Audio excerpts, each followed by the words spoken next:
انسان زندگی میں جب جدوجہد کرتا ہے، کوشش کرتا ہے، وہ بہت سارے دنیاوی اسباب اختیار کرتا ہے، جتنی عقل اللہ نے دی ہوتی ہے اس عقل کا بھی وہ استعمال کرتا ہے، کوشش کرتا ہے کہ کچھ اچیو کر سکے زندگی میں، کچھ مقاصد کا حصول اسے میسر آئے۔ عزیز بھائیوں، ایک بات اپنے ذہن میں اچھی طرح بٹھا لیں اور لکھ لیں کہ زندگی میں جو کسی بندے کو کامیابی حاصل ہوتی ہے وہ رب تعالیٰ کی مدد سے حاصل ہوتی ہے۔ اگر رب تعالیٰ مددگار ہو تو پھر کوئی چیز بھی رستے میں رکاوٹ نہیں بنتی، اور اگر مالک کریم کو منظور نہ ہو تو انسان بہترین سیاستدان ہو، اچھا ایڈمنسٹریٹر ہو، اس کا ذہن بڑی وسعت رکھتا ہو، بڑی اچھی پلاننگ کرنا جانتا ہو، سارا کچھ ہو، تو بندہ ناکام ہو جاتا ہے۔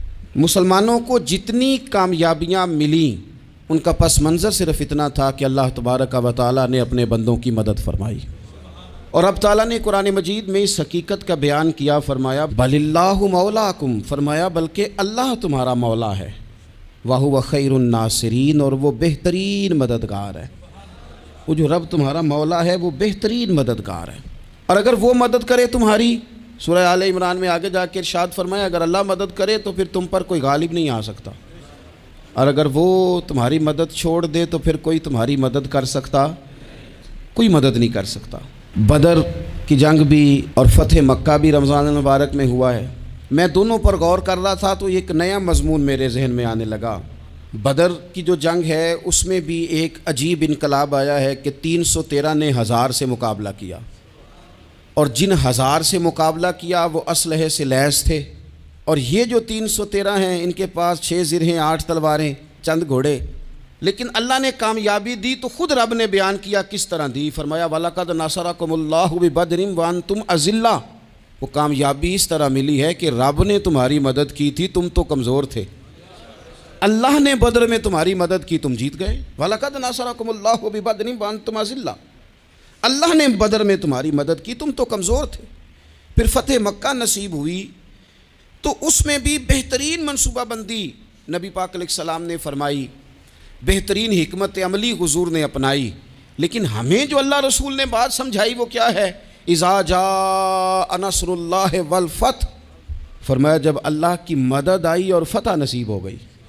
یہ اللہ نے مدد فرمائی تمہاری، یہاں بھی فتح مکہ بھی اللہ کی مدد سے، جنگ بدر بھی اللہ کی مدد سے۔ وہ جو مدد ہے اللہ تعالیٰ کی، جب وہ ہم یہ کرتے ہیں کہ ہم اپنی ساری زندگی سیاست کی نظر کر دیں، ہماری سیاست صرف ملک میں نہیں ہوتی، ہماری سیاست خاندان میں بھی ہوتی ہے، ہم گھر کے اندر بھی سیاست کرتے ہیں، ہم کسی خاص طریقے سے لوگوں کو اپنے پیچھے چلانا چاہتے ہیں، ہم ایک خاص اسلوب اختیار کرتے ہیں کہ لوگ ہمارے پیچھے چلیں۔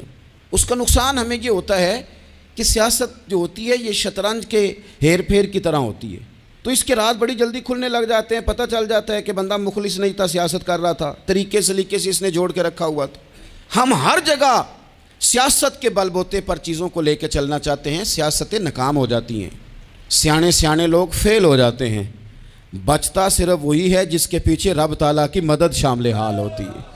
اپنی زندگی کے اندر ہم جو کچھ بھی کر رہے ہیں، جس شعبے سے بھی ہمارا تعلق ہے، آج ہم نے اس بات پہ غور کرنا ہے کہ پہلے تو یہ غور کر لیں کہ جو کام ہم کر رہے ہیں کیا وہ کام ایسا ہے کہ اس میں اللہ کی مدد ہمیں ملے گی؟ اگر آپ کوئی معاذ اللہ ناجائز کام کر رہے ہیں، فعل حرام کا ارتکاب کر رہے ہیں، تو اس میں تو مدد الہی آئے گی نہیں۔ پہلے تو یہ دیکھیں جو کر رہے ہیں وہ کام مدد الہی والا ہے، اور اگر اللہ تعالیٰ کی مدد والا وہ کام ہے پھر اس پر غور کریں کہ کیا ہم نے مالک سے مدد کا سوال کیا ہے، ہمیں مدد میسر آ رہی ہے۔ وہ میں نے بزرگوں سے ایک بات سنی تھی، وہ بڑی یاد رہ گئی، وہ فرمایا کرتے تھے قابلیت بھی بڑی چیز ہے لیکن قبولیت سب سے بڑی چیز ہے۔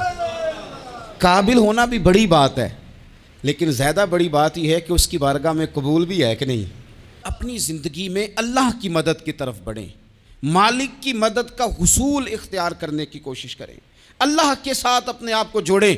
اگر اللہ کی مدد نصیب ہو، یہ جو ہم جتنا ڈرتے رہتے ہیں، سہمے رہتے ہیں، پریشان رہتے ہیں کوئی کیا کر دے گا، ہمارے ہاں نا ہر شعبے میں معاذ اللہ ایک مافیا ہے، الا ماشاء اللہ۔ وہ مافیا کہتا ہے میرے ساتھ ملو گے تو میں چلنے دوں گا، ورنہ میں نہیں چلنے دوں گا، مارکیٹ میں آ ہی نہیں سکتا فلانا بندہ، کیونکہ یہاں ہمارا قبضہ ہے۔ اور میرے بھائی پھر بہت سارے لوگ جن کی نیتیں اور ارادے بڑے اچھے ہوتے ہیں شروع میں، وہ بھی اس مافیا کا شکار ہو جاتے ہیں اور ان کے رنگ میں رنگ جاتے ہیں۔ یاد رکھنا، کسی شخص کی بلیک میلنگ کا کبھی شکار نہ ہونا، کبھی کسی کی میٹھی اور مسجع مکفہ باتوں کا شکار نہ ہونا۔ کوئی کیا کر سکتا ہے اگر اللہ مددگار ہو تو؟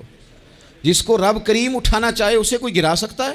ہم یہ ڈرے ڈرے سہمے پریشان فیصلہ کرنے کی طاقت نہیں، مجھے چلنا چاہیے کہ نہیں، اٹھنا چاہیے کہ نہیں، کرنا چاہیے، اٹھ باندھ کمر کیوں ڈرتا ہے؟ پھر دیکھ خدا کیا کرتا ہے۔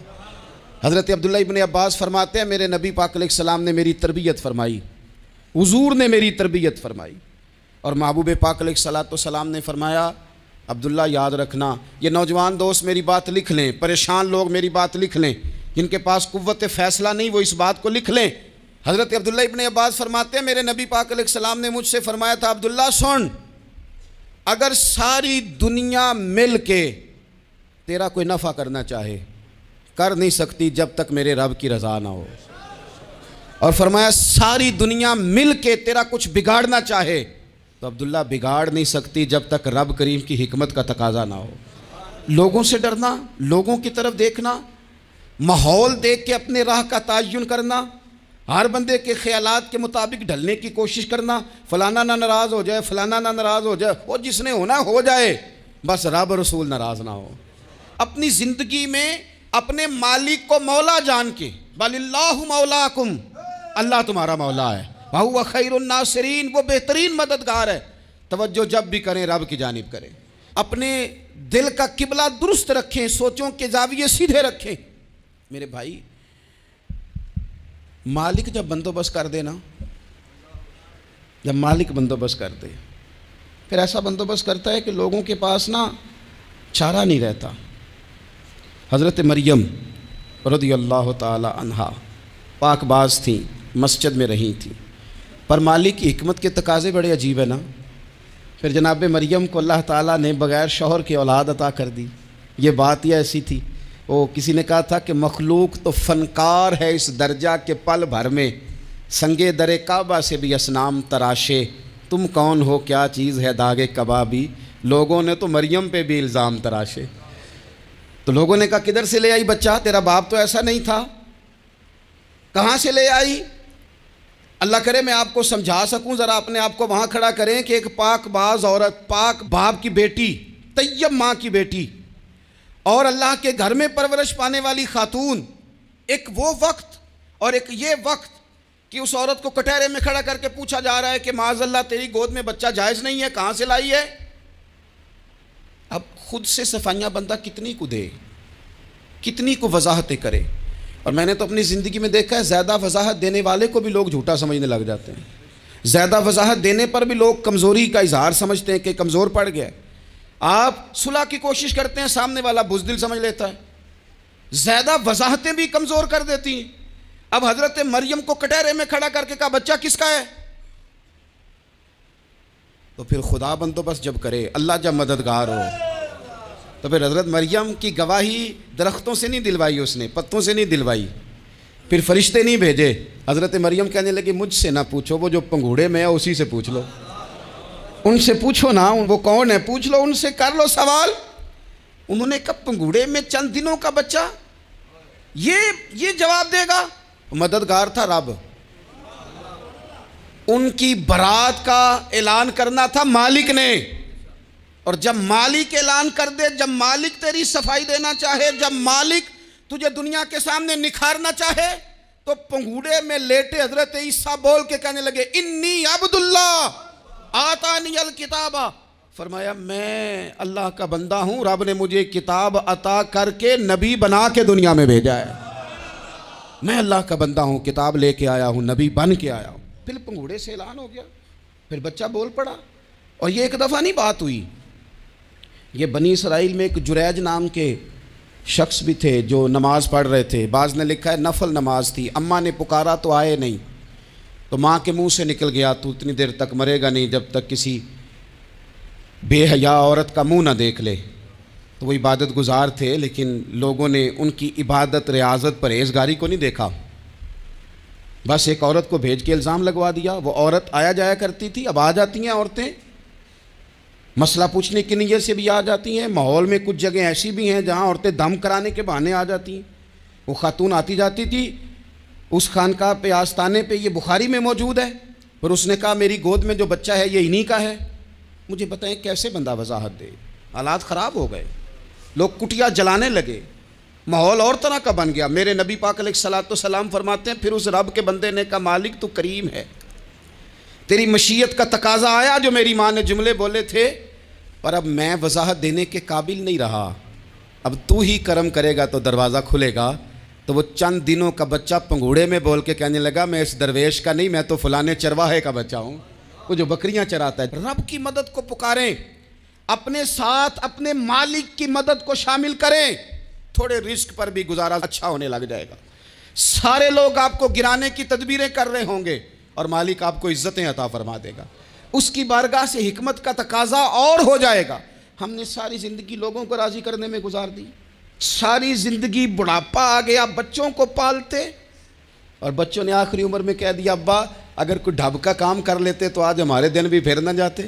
ساری زندگی گزار دی بہن بھائیوں کو راضی کرنے میں، ساری زندگی گزار دی ذمہ داریاں اٹھانے میں، ان کو 99 دفعہ دیا، ایک دفعہ نہیں دیا تو انہوں نے کہہ دیا تو نے تو کبھی دیا ہی نہیں، تو تھا ہی نہیں۔ ساری زندگی محلے داروں علاقے والوں کو راضی کرنے میں گزار دی، اور میں نے ایسے لوگ بھی دیکھے دین کے لیے وقت گزارا، لیکن جب بڑھاپے میں دانت کام نہ کرتے تھے تو وقت کے مفتیوں کو بھی مسجدوں کی کمیٹیوں نے کہہ دیا اب آپ کی سمجھ نہیں آتی، ہم نے خطیب کو یور رکھنا ہے، نہ دیکھو دنیا کی طرف، دنیا رلا دیتی ہے، نہ راضی کرو بندوں کو، بندے تھکا دیتے ہیں، نہ پیچھے بھاگو ہر وقت دنیا داروں کے، یہ انسان کو کمزور کر دیتے ہیں۔ وہ تو کریم ہی بڑا ہے، 2 آنسو زمین پر بعد میں گرتے ہیں، بندے کے گناہ سارے پہلے معاف فرما دیتا ہے۔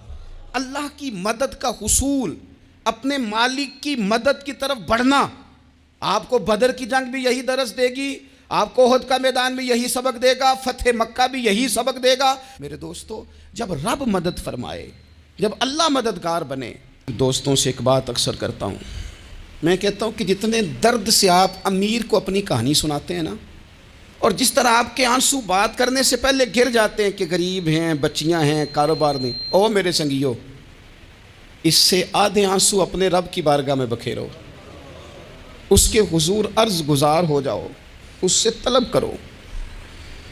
ایک وقت انسان پر زندگی میں ایسا آتا ہے کہ اسے یوں محسوس ہوتا ہے کہ میرا سایہ بھی ذرا سا پیچھے ہٹ گیا ہے، اسے یوں لگتا ہے کہ میں کسی سہارے پہ ہاتھ ڈالتا ہوں تو وہ بھاگ جاتا ہے مجھ سے، لیکن مالک کی بارگاہ ایسی عظیم بارگاہ ہے، رب رسول کے آستانے اتنے بڑے ہیں کہ آپ جب وہاں کشکول طلب دراز کرتے ہیں تو جھولی پھیلانے میں دیر لگتی ہے، ان کو بھرنے میں تو کوئی دیر نہیں لگتی۔ ہم نے اپنا سوچ کا قبلہ ہی دنیا کو بنا لیا ہے۔ یہ جو اللہ والوں کی مدد ہے یہ تو عین اللہ ہی کی مدد ہے، لیکن یہ جو سیٹھوں کی طرف توجہ کرنا، نوابوں کی طرف توجہ کرنا، دنیا داروں کی طرف توجہ کرنا، اور اپنا مزاج اس طرح کا بنا لینا، یارو گردن کو جھکا دیتا ہے خیرات کا پتھر، جہاں میں مانگنے والوں کے سر کبھی اونچے نہیں ہوتے۔ اور اقبال کہتے ہیں غیرت ہے بڑی چیز جہان تگ و دو میں، پہناتی ہے یہ فقر کو تاج سردارا۔ میں عرض کروں گا کہ اپنی آپ جب توجہ کا قبلہ اللہ رسول کو بنائیں گے تو رب فرماتے ہیں وَيَرْزُقْهُ مِنْ حَيْثُ لَا يَحْتَسِبُ، میں نہ تجھے وہاں سے رزق دوں گا جہاں سے کبھی تیرا گمان بھی نہیں گیا ہوگا، یہاں سے بھی مل سکتا ہے، تو نے سوچا بھی نہیں ہوگا۔ بخاری شریف میں حدیث ہے، حضرت جابر ابن عبداللہ فرماتے ہیں نبی پاک صلی اللہ علیہ وسلم نے 300 لوگوں کا ایک لشکر روانہ کیا کسی مہم کے لیے، کسی جہاد کے لیے۔ حضرت ابو عبیدہ بن جراح رضی اللہ تعالیٰ عنہ امیر لشکر تھے۔ فرماتے ہیں غربت اتنی زیادہ تھی، بھوک اتنی زیادہ تھی کہ ایک ایک کھجور دن میں ایک وقت کھانے کو ملتی تھی، اور کچھ دن ایسے آئے کہ اب کھجور بھی نہیں مل رہی۔ فرماتے ہیں اتنی زیادہ بھوک لگی مجاہدین کو 300 بندہ پتے کھا کے گزارا ہونے لگ گیا، یہ بخاری میں موجود ہے۔ آپ فرماتے ہیں کہ دریا کے کنارے ہمارا پڑاؤ تھا، ٹھہراؤ تھا، جب بھوک سے نڈھال ہو گئے نا، وَيَرْزُقْهُ مِنْ حَيْثُ لَا يَحْتَسِبُ، اللہ وہاں سے روزی دیتا ہے، گمان بھی نہیں ہوتا۔ فرماتے ہیں ایک مچھلی اللہ تعالیٰ نے دریا کے کنارے بھیجی، فرماتے ہیں وہ تھی تو مچھلی پر پہاڑ جتنی تھی۔ بخاری میں لفظ ہیں حضرت جابر ابن عبداللہ رضی اللہ تعالیٰ عنہ فرماتے ہیں 300 آدمی 18 دن تک اس مچھلی کو کھاتے رہے، مچھلی ختم ہی نہیں ہوئی. مچھلیاں نہیں، مچھلی. کہتے ہیں 18 دن 300 بندہ کھاتا رہا، مچھلی ختم ہی نہیں ہوئی. اور فرماتے ہیں کہ اس کی ہڈی نکال کے، کانٹا کہیں گے آپ اپنی زبان میں، کہتے ہیں وہ نکال کے نا تو اس کو کھڑا کیا نا جب، تو اونٹ کجاوے سمیت اس کے بیچ سے گزر جاتا تھا. 2 اس کے کانٹے جوڑے. فرماتے ہیں وہ اس کا گوشت ہم کھاتے تھے اور اس کی چربی بطور تیل کے ہم جسموں پہ ملتے تھے، بیماروں کو اس سے سکون آتا تھا، تندرستی شفا ہوتی تھی. فرماتے ہیں ہم کھایا بھی ہم نے اور کچھ لے کے ہم مدینے بھی گئے، اور قربان جائیں نبی پاک نے بھی اس میں سے کھایا. ہم نے عرض کی حضور یہ معمہ کیا ہے، یہ ماجرا کیا ہے؟ تو محبوب نے فرمایا تمہارے پاس غذا نہیں تھی، رب نے تمہارے لیے بندوبست کیا ہے، اللہ نے تمہیں دیا ہے. مکان شروع کر لیا، ایک صاحب نے وہ مکان بنانے لگے. آپ وہ حساب لگا رہے ہیں، کہتے ہیں میرے پاس اتنے پیسے ہیں، اتنے میں نے فلانے دوست سے کہنا ہے اس نے دے دینے، اتنے فلانے رشتہ دار سے کہنا ہے اس نے دے دینے، اتنے فلانے سے کہنا ہے اس نے دے دینے. یہ ساری کاپی بنا کے مکان شروع کر لیا. جو روز کہتا تھا نا کوئی حکم ہو جاتے 10 سب سے پہلے اس کو کہا میاں پیسے چاہیے دین. وہ کہندا ہو کل ہی منڈا ٹوریا ہے، کہتے تو پرسوں 10 داتے لب جانے سن. میں آپ کو اپنے تجربے کی بات بتا رہا ہوں. جن لوگوں کا خیال ہوتا ہے نا کہ آپ سٹارٹ کریں فلانا کام، ہم آپ کے ساتھ ہیں، اللہ کا ہی کوئی نظام ہے، وہ بالکل بھی نہیں ساتھ ہوتے. لیکن ایسا نہیں ہے کہ کوئی ساتھ نہیں ہوتا. اللہ تعالیٰ بڑے اسباب پیدا کرتا ہے، وہاں سے دیتا ہے جہاں سے گمان بھی.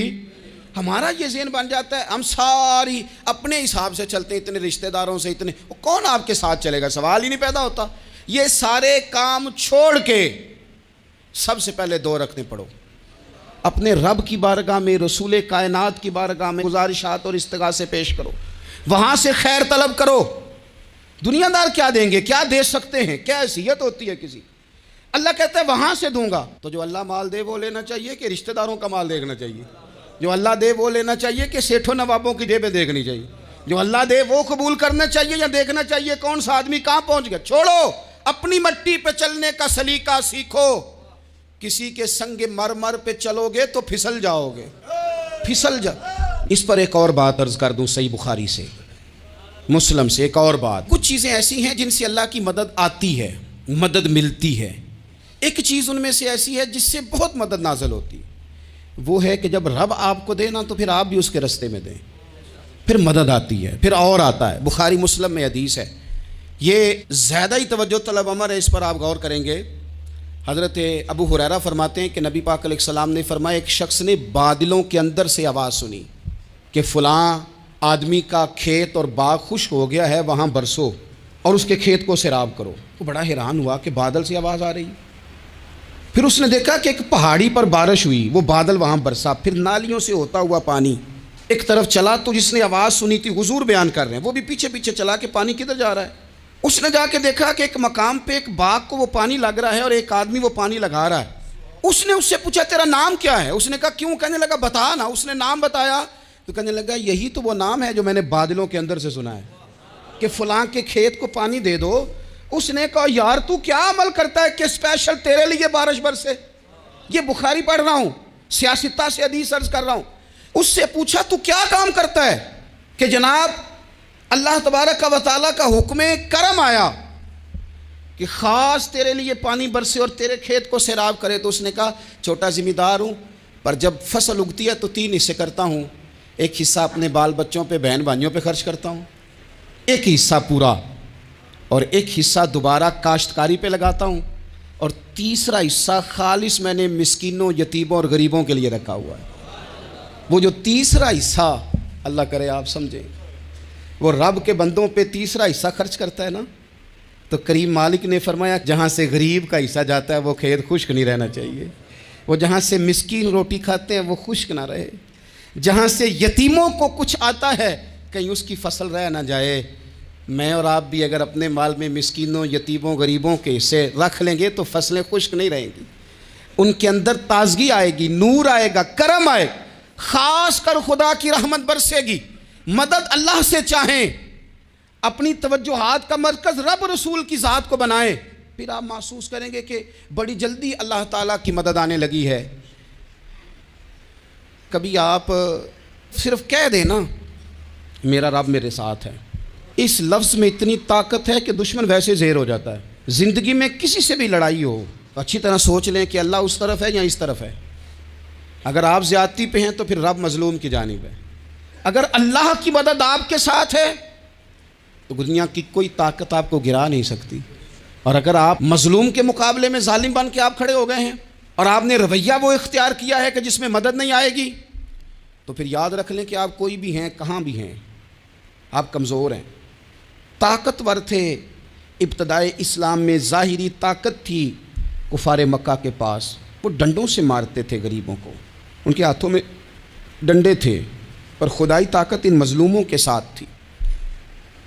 صاحب زرقانی نے لکھا ہے، حضرت زنیرہ رضی اللہ تعالیٰ عنہ ایک لونڈی ہیں، غریب ہیں، ماڑے دا کی کام محمد نہ سجانا یا رونا، غریب سادی بی بی اور لونڈی کنیزہ، ایک مشرک کی کنیزہ تھی، انہوں نے کلمہ پڑھ لیا، وہ ڈنڈوں سے مارتا، دروں سے مارتا، تکلیف دیتا۔ حضرت زنیرہ رضی اللہ تعالیٰ عنہ کو اتنا مارا، اتنا مارا۔ اب آپ ایک اور پہلو پر بھی غور کریں، مار بھی پڑ رہی ہے پر خدا ادھر ہی ہے، اللہ کی مدد ادھر ہی ہے۔ رب کہتا ہے کہ پہلے تو صبر کرنا، ان اللہ مع الصابرین، تو صبر کرے گا تو پھر رب کی معیت ملے گی، ذرا ٹھہرنا، تو تھوڑا ڈٹنا۔ ان الذین قالوا ربنا اللہ ثم استقاموا تتنزل علیہم الملائکہ، تو کہے اللہ میرا رب ہے، پھر تو پہلے ڈٹ، پہلے تو نے ڈٹنا ہے۔ ثم استقاموا، جو ڈٹ گیا، تتنزل علیہم الملائکہ، ڈٹنے والے کے لیے مدد آتی، پہلے تھوڑا ٹھہرنا پڑتا ہے، پہلے تھوڑا صبر کرنا پڑتا ہے، حوصلہ کرنا پڑتا، اس کے بعد مدد آتی۔ مار پڑ رہی ہے، مارا جا رہا ہے حضرت زنیرہ کو، ان کا مالک جو ہے ظاہری آقا وہ مار رہا ہے، یہ کنیزہ ہے، اتنا مارا، اتنا مارا، ان کی بینائی چلی گئی، نظر آنا بند ہو گیا۔ ابو جہل آیا اور کہنے لگا زنیرہ دیکھا نا ہمارے بت تیری آنکھیں لے گئے، معاذ اللہ، لات و منات ہمارے بتوں نے تجھے اندھا کر دیا۔ اب ایسا نہیں ہے کہ بی بی روتی جا رہی ہے، روتی جا رہی ہے، مایوسی مایوسی، معاذ اللہ، پریشانی، غریبی بڑی ہے، پوچھنے والا کوئی نہیں، یہ باتیں نہیں۔ کیا جملے ہیں خاتون کے، کیا لفظ ہیں۔ ابو جہل نے تنزیہ کہا، معاذ اللہ، کہنے لگا دیکھا نا ہمارے بتوں نے تجھے اندھا کر دیا۔ تو جناب زنیرہ آنکھوں کی بینائی گئی ہے اور رات کو گئی ہے، دکھ ابھی تازہ ہے، لیکن اللہ پہ جو توکل ہے، اپنے مالک سے جو رشتہ ہے وہ اتنا مضبوط ہے، اتنا طاقتور ہے، اس میں اتنی گہرائی ہے کہ حضرت زنیرہ بول کے نا اتنی قوت سے بولی، اتنی طاقت سے بولی کہ پورے کفر پر لرزہ طاری ہو گیا۔ فرمانے لگی تمہارے بتوں کی کیا اوقات ہے کہ وہ میری بینائی لے جائیں، یہ میری رب کی حکمت کا تقاضا ہے۔ جب تک اس نے چاہا زنیرہ دیکھتی رہی، اور جب اس نے چاہا زنیرہ کی آنکھوں کی بینائی چلی گئی، اور اگر وہ چاہے گا نا تو بینائی واپس بھی کر دے گا۔ اگر ہو ذوق یقین پیدا تو کٹ جاتی ہیں زنجیریں، اگر وہ چاہے گا تو بینائی آ بھی جائے گی۔ حضرت زنیرہ نے رات کو یہ لفظ کہے، ابو جہل اور سارے کفار ڈر کے سن کے چلے گئے، آپ اطمینان سے آ کے بستر پہ سوئی۔ جب سویرے اٹھی تو اللہ نے آنکھوں کی روشنی واپس کر دی تھی، آنکھوں کی۔ اب چھڑی پکڑی ہے، بازاروں میں گھومتی ہے، کہتی ہیں بلاؤ کدھر ہے تمہارے لات و منات، دیکھو میرے رب نے روشنی واپس کر دی، آ کر میرے ساتھ ادھر آ، ستمگر ہنر آزمائیں، تو تیر آزما ہم جگر آزمائیں۔ بیمار لوگوں یاد رکھو، کہہ دیا ڈاکٹر نے کہ تو بڑا بیمار ہے، تو بڑا کمزور ہے، یہ ہو گیا وہ ہو گیا، تو ڈاکٹر اپنے علم کے مطابق بات کر رہا ہے، ہوگا تو وہ جو میرا رب چاہے گا۔ کمزور ہو جانا، پریشان ہو جانا، تکلیف میں آ جانا، پتہ نہیں بات ہو گئی ہے تو جانے کیا ہو جائے گا۔ اپنی زندگی کے اندر اپنے رب سے رشتہ مضبوط کریں، رسول کائنات سے رشتہ مضبوط کریں، اللہ والوں سے رشتہ مضبوط کریں۔ حضرت زنیرہ نے پیغام دیا کہ زندگی میں جو جینا چاہتے ہیں تو وہ رب کا نام لے کے جی سکتے ہیں، جو اپنی زندگی میں خوشیاں دیکھنا چاہتے ہیں تو رسول اللہ کے نام پر خوشیاں دیکھی جا سکتی ہیں۔ توکل کی بنیاد پر بندہ خوشیاں لے سکتا ہے، اور اگر انسان میں توکل نہیں ہے تو پھر وہ اس کالے جادو سے بھی ڈر رہا ہے، وہ نیلے سے بھی ڈر رہا ہے، وہ پیلے سے بھی ڈر رہا ہے، وہ فلانے سے بھی ڈر رہا ہے، وہ میرے خلاف فلانا رشتہ دار سازش کر رہا ہے تو ڈر رہا ہے، فلانا میرے بارے میں یہ کر رہا ہے تو ڈر رہا ہے، وہ پتہ نہیں دنیا ادھر ہو جائے گی تو کیا ہو جائے گا، اٹھ باندھ کمر کیوں ڈرتا ہے، پھر دیکھ خدا کیا کرتا ہے۔ تو اس ساری گفتگو کا نچوڑ آپ کو یہ عرض کیا ہے، سب سے پہلے تو یہ کہ میدانوں میں مدد بھی اللہ کی، رزق میں مدد بھی اللہ کی، فصلیں خشک ہوں تو مدد پھر بھی اللہ کرے تو پھر ساری مدد، اور اگر انسان بیمار ہو تو پھر بھی مدد اللہ کی۔ تو اپنے اللہ کی جانب توجہ کو بڑھائیں، آپ اللہ سے مدد کے سوالی بنیں۔ ترمذی کی ایک حدیث ہے، میں آپ کو زندگی کا تجربہ بتاتا ہوں کہ جب میں بڑا پریشان ہوتا ہوں تو یہ والی روایت کھول لیتا ہوں، مزہ دیتی ہے۔ میرے نبی پاک علیہ السلام نے فرمایا اپنے دکھ سیٹھوں نوابوں کو نہ کہنا، مالداروں کا نہ کہنا، ورنہ اللہ تمہیں کبھی غنی نہیں کرے گا۔ فرمایا اپنے دکھ اپنے رب کی بارگاہ میں عرض کرنا، جلدی کرے یا دیر سے کرے اللہ تمہیں لوگوں سے بے نیاز کر دے گا، اللہ تمہیں غنی کر دے گا۔ رات کو بیٹھو نا اس کی بارگاہ میں، اسے دکھڑے سناؤ، چھوٹی چھوٹی باتیں۔ حضور نے فرمایا نمک بھی مانگو تو رب سے مانگو، چھوٹی چھوٹی بات سے شروع کرو نا۔ جب بندہ شروع کرتا ہے نا چھوٹی چھوٹی چیزیں تو بڑی ساری چیزیں، یہ اس طرح ہوتا ہے جیسے بندہ رب سے گفتگو کر رہا ہے، مالک مجھے یہ چاہیے، مالک میں یہاں کمزور ہوں، اللہ میں یہاں پریشان ہوں۔ آپ یہ کر کے تو دیکھیں، لمبی لمبی دعائیں مانگ کے تو دیکھیں، اس کے حضور جڑ کے تو دیکھیں، آپ دیکھیں گے راحت کتنی ہے، سکون کتنا ہے۔